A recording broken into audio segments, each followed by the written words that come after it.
CEDEAO, il faut lever les sanctions contre le Mali pour sauver les peuples et l'organisation. Que fait la communauté économique des États de l'Afrique de l'Ouest par rapport au Mali? Les chefs d'État se réunissaient très souvent sur le Mali et depuis fin mars, c'est le silence. On a entendu parler de la CEDEAO concernant les coups d'État de Guinée et du Burkina Faso où elle demandait un chronogramme précis de la transition à ces pays. Mais sur la situation du Mali, la CEDEAO semble être en pause, sinon en panne. Personne ne sait pourquoi le dossier n'évolue pas, plus de 4 mois après les lourdes sanctions prises en réalité contre le peuple malien et les peuples ouest-africains. La junte qui était visée par la CEDEAO se porte même mieux et est en passe de n'avoir plus personne pour lui disputer le pouvoir à Bamako. Ne faut-il pas lever ces sanctions qui ne touchent pas les personnes ciblées? Avec le coup d'État du Burkina survenu après celui de la Guinée, les sanctions sont-elles encore dissuasives par rapport au fléau putschiste? La CEDEAO peut-elle sanctionner le Mali et laisser le Burkina et surtout rester impuissante face à la Guinée sur laquelle elle n'a aucune emprise, pas enclavée, possédant son port et sa monnaie? Avec le temps, les sanctions touchent de plus en plus aussi les pays des pères fouettards comme le Sénégal, la Côte d'Ivoire et le Togo pour ne citer que cela. Continuer dans cette voie des sanctions qui sont contre-productives ne contribuera-t-elle pas à affaiblir sinon liquider la CEDEAO?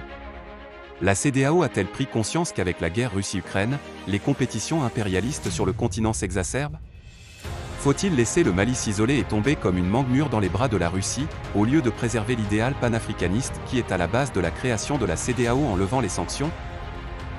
Le 9 janvier 2022, la Communauté économique des États d'Afrique de l'Ouest, CEDEAO, a adopté de lourdes sanctions contre le Mali, parce que la junte au pouvoir ne pouvait pas respecter la date limite de février 2022 pour les élections visant au retour des civils au pouvoir. Ces sanctions se composaient d'un embargo commercial, sauf sur les produits de première nécessité et les hydrocarbures, et sur les transactions financières.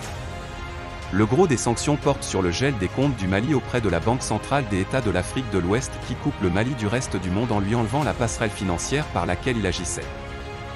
La Cour de justice de l'Union économique et monétaire ouest-africaine, UEMOA, a le 24 mars 2022 ordonné la suspension des sanctions de cette institution, mais ni l'UEMOA, ni la CEDEAO n'ont réagi à cette décision.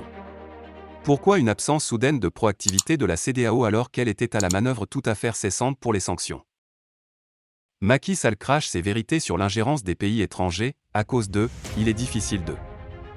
Le président de la République, Macky Sall, a présidé, cet après-midi, la conférence économique de Dakar.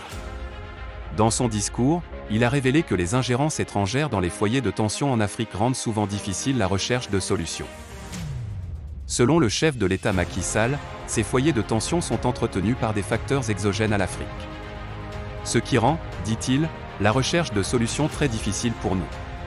Le président Macky Sall a rappelé qu'avant cette ingérence, il était facile de régler les problèmes avec les mécanismes africains, par les conciliabules, les sanctions, entre autres. Cependant, à cause des ingérences de pays disposant du droit de veto à l'ONU, déplore le chef de l'État, certains pays africains n'en ont cure de l'Union africaine, de la CEDEAO. Toutefois, il a mis l'accent sur la pacification des foyers de tension en Afrique indiquant que rien n'est possible sans la paix, la sécurité et la stabilité. Il faut la pacification des foyers de tension. Rien n'est possible sans la paix, la sécurité et la stabilité, a déclaré le président de la République Macky Sall lors de l'ouverture de la conférence économique Dakar 2022. Cette rencontre a vu la participation de plusieurs sommités économiques dont l'ancien Premier ministre béninois Lionel Zinsou.